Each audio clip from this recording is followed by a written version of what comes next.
Sir పిలిచారండి. కాదు రమేష్, ఈ patient గురించి ఎందుకు డిలే చేస్తున్నావు? సరే వచ్చి ఇటు కూర్చో.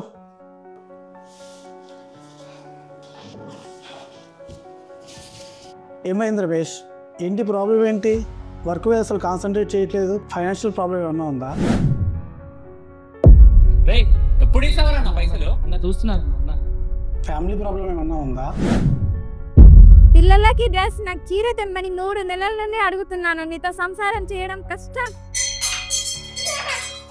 వర్క్ చాలా స్ట్రెస్గా ఫీల్ అవుతున్నావా? రమేష్ సార్ ఎంతసేపు ఇంకా ఫైల్ ఆ టైం మీద ఇంకా రాలేదు. సార్ అలా నీకు చెప్పేది ఇంట్రెస్ట్ లేదా? అసలు ఏమవుతుంది నీకు? నాకు అర్థమవుతుంది రమేష్, నువ్వు డిప్రెషన్లో ఉన్నావని. నీ మనసులో ఏమన్నా బాధ ఉందంటే అది బయటకు చెప్పేసుకొని నువ్వు రిలాక్స్ అయిపో.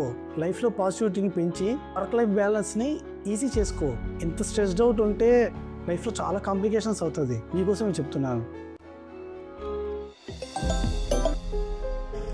Ramesh good work. డిప్రెషన్ తగ్గించుకున్నట్టున్నావు. చాలా ఇంప్రూవ్మెంట్ ఉంది నీ వర్క్లో. నెక్స్ట్ మంత్ నీ జీతం పెంచుదాం అనుకుంటున్నాను. సార్ ఛాంబర్ డిస్కస్ చేద్దాం.